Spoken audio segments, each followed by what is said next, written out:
गांव में सावित्री नाम की एक बूढ़ी महिला रहती थी। उसके पास कोई नहीं था। वो दूसरों के घरों में काम करके गुजारा करती थी। एक दिन वो काम की तलाश में गांव की एक दुकान के पास पहुंची। दुकान वाले ने उसे काम देने से साफ मना कर दिया।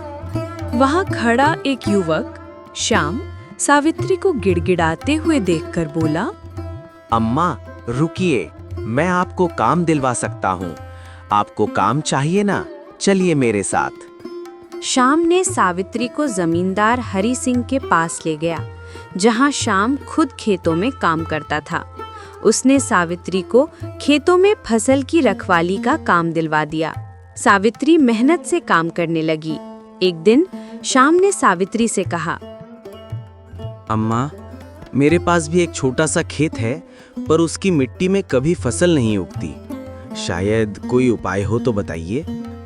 बेटा, मुझे अपने साथ खेत पर ले चलो।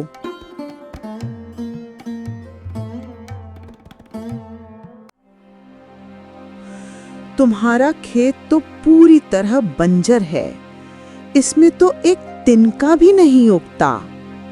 लगता है बेटा, इस खेत पर किसी ने काला जादू किया है, इसीलिए शायद इसमें कुछ भी नहीं उगता। अम्मा, मैं इन बातों पर विश्वास नहीं करता। मुझे नहीं लगता कि ऐसा कुछ होता है। चलो कोई बात नहीं, मैं एक सिद्ध साधु को जानती हूँ जो गांव से काफी दूर रहते हैं। हम उनसे इस बारे में बात कर सकते हैं। अम्मा, मैं इन बातों में यकीन नहीं करता, और वैसे भी मुझे इस खेत से कोई लगाव नहीं। मैं इसे जल्दी ही बेचने वाला हूँ। कोई लेने वाला होगा तो बताना। बेटा, अगर तुझे बेचना ही है तो ये खेत मुझे दे दो। मैं इस पर खेती करने की कोशिश करूंगी। शायद कुछ उपजाऊ हो जाए। अम्मा, आप अकेले इस बंजर खेत पर खेती कैसे करेंगी?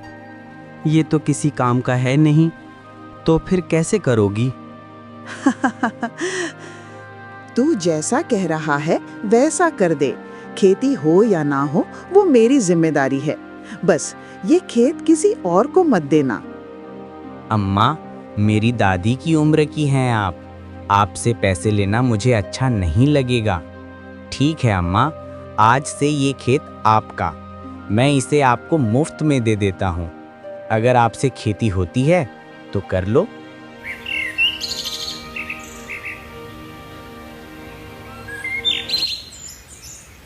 कुछ दिन के बाद शाम को शहर में एक अच्छी नौकरी मिल जाती है। वो गांव के जमींदार के यहाँ का काम छोड़कर शहर चला जाता है। सावित्री का भी अब जमींदार के यहाँ काम करने का मन नहीं लगता और वो भी वहां से काम छोड़ देती है। तभी सावित्री को श्याम के उस बंजर खेत का ख्याल आता है। वो खेत पर जाती है और वहां की मिट्टी को एक कपड़े की पोटली में इकट्ठा करती है। फिर वो गांव से दूर एक साधु बाबा के आश्रम की ओर चल पड़ती है। आश्रम पहुंचकर सावित्री साधु बाबा को प्रणाम करती है और कहती है, बाबा, मेरे पास एक खेत है, लेकिन उसमें खेती नहीं हो पा रही। मैंने बहुत कोशिश की पर कुछ भी नहीं उगता। मैं खेत की मिट्टी लाई हूँ, आप देखकर बताइए इसमें क्या दिक्कत है। साधु बाबा मिट्टी को हाथ में लेकर आंखें बंद करते हैं और कुछ मंत्र पढ़ने लगते हैं। फिर अचानक आंखें खोलकर बोलते हैं, इस मिट्टी पर काला जादू किया गया है, इसीलिए ये बंजर है। चाहे जितनी कोशिश कर लो, ये मिट्टी फल नहीं देगी। तो बाबा, मैं क्या करूं? इस बुढ़ापे में मेरे पास बस यही एक खेत है। कृपया कोई उपाय बताइए। आने वाली पूर्णिमा की रात को तुम इस बंजर मिट्टी से एक छोटी सी गाय की मूर्ति बनाना। जब चांद की रोशनी चारों ओर फैली हो, तब उस मूर्ति को सबसे छुपाकर मेरे पास ले आना। मैं तुम्हें आगे बताऊंगा कि क्या करना है। ये कहकर साधु बाबा ने सावित्री को जाने के लिए कहा। सावित्री ने साधु बाबा के कहे अनुसार ठीक वैसा ही किया। पूर्णिमा की रात को उसने खेत की मिट्टी से एक छोटी सी गाय की मूर्ति बनाई। आधी रात को मूर्ति को अपनी साड़ी में छिपाकर वो चुपके से साधु बाबा के आश्रम की ओर चल पड़ी। चांद की रोशनी चारों ओर बिखरी हुई थी। गंगा तेजी से कदम बढ़ाती हुई आश्रम पहुंची। वहां साधु बाबा हवन कुंड के पास बैठे मंत्र पढ़ रहे थे। सावित्री ने मूर्ति को हवन कुंड के पास रखा और बोली, बाबा, आपने जैसा कहा मैंने वैसा किया। अब इस मूर्ति का क्या करना है? थोड़ा धैर्य रखो। हम इस मिट्टी की गाय को एक चमत्कारी गाय में बदल देंगे जो तुम्हारा जीवन बदल देगी। ये कहकर साधु बाबा ने आंखें बंद की और सावित्री को भगवान का ध्यान करने को कहा। घंटों तक मंत्रोच्चारण चलता रहा। ब्रह्म मुहूर्त में साधु बाबा ने सावित्री को आंखें खोलने को कहा। जैसे ही सावित्री ने आंखें खोली, उसकी मिट्टी की मूर्ति गायब थी। उसकी जगह एक सुंदर गाय खड़ी थी, जिसके गले में सोने की घंटी लटक रही थी। ये चमत्कारी गाय है। इसे अपने खेत में ले जाओ। इसके कदम जैसे ही खेत की मिट्टी को छुएंगे, काला जादू खत्म हो जाएगा और खेत हरा भरा हो जाएगा। लेकिन याद रखना, इस गाय के चमत्कार का राज किसी को नहीं बताना। अगर किसी ने लालच में इसे चुराने की कोशिश की तो ये उसकी जान भी ले सकती है। सावित्री चमत्कारी गाय को लेकर घर लौट आई।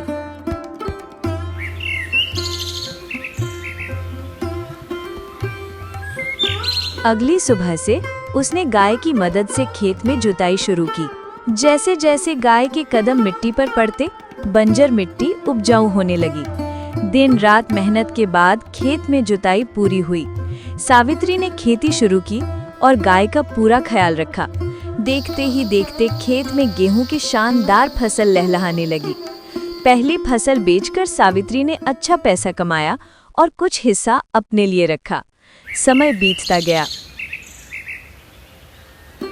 सावित्री ने और जमीनें खरीदी और चमत्कारी गाय की मदद से उनमें भी खेती शुरू की। अब उसके पास ढेर सारी जमीन और धन था। एक दिन शाम शहर से गांव लौटा और सावित्री से मिलने आया। सावित्री का बदला हुआ घर और समृद्धि देखकर वो हैरान रह गया।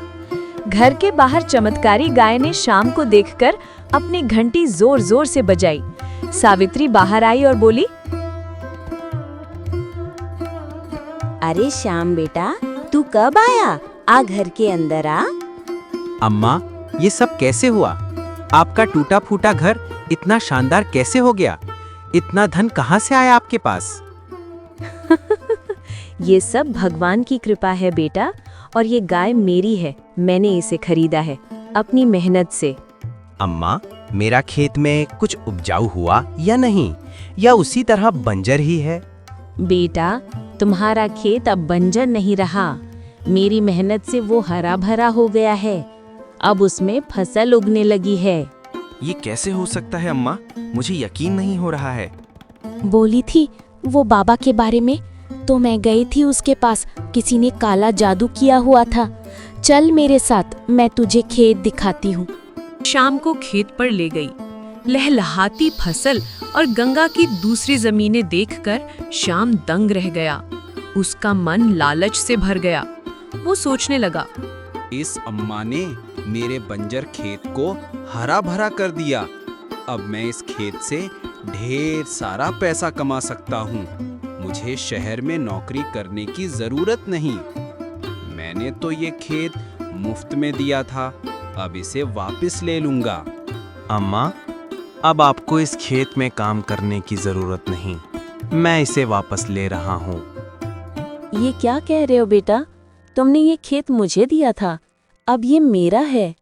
अम्मा, आपने मुझे पैसे तो दिए नहीं, मैंने अपनी खुशी से दिया था और अब अपनी खुशी से वापस मांग रहा हूँ। आपका इस पर कोई कानूनी हक नहीं। ठीक है बेटा, अगर तुम्हें खेत चाहिए तो ले लो। मेरे पास बाकी जमीनें हैं, मैं उन पर खेती कर लूंगी। सावित्री ने बिना झगड़े खेत शाम को लौटा दिया। शाम ने चमत्कारी गाय की वजह से उगी फसल बेचकर अच्छा पैसा कमाया। लेकिन जब उसने दोबारा खेती शुरू की तो खेत फिर बंजर हो गया। दूसरी ओर सावित्री की जमीनों पर चमत्कारी गाय की मदद से फसलें तेजी से उग रही थी। ये देखकर श्याम हैरान था। एक दिन वो खुद से बोला, हो ना हो, अम्मा के पास कोई ऐसी शक्ति है जिससे वो हर जमीन को हरा भरा कर देती हैं। मुझे उनका राज पता करना होगा। अगर मुझे ये राज मिल गया तो मैं धनवान बन जाऊंगा। ये सोचकर श्याम ने अम्मा पर नजर रखना शुरू किया। जल्द ही उसे चमत्कारी गाय का राज पता चल गया। एक रात जब सावित्री गहरी नींद में सो रही थी, श्याम चोरों की तरह उसके घर में घुसा। उसने चुपके से चमत्कारी गाय की रस्सी खोली और उसे अपने साथ ले जाने लगा। लेकिन जैसे ही वो पीछे मुड़ा, चमत्कारी गाय एक विशाल गुस्सैल सांड में बदल गई। श्याम डर से कांपने लगा। तुझे क्या लगा लालची इंसान, तू मुझे चुराकर सावित्री के पास से ले जाएगा और मैं तेरा गुलाम बन जाऊंगा? तूने लालच में उसका खेत छीना जिसे उसने मेहनत से हरा भरा किया। तुझे सजा मिलेगी।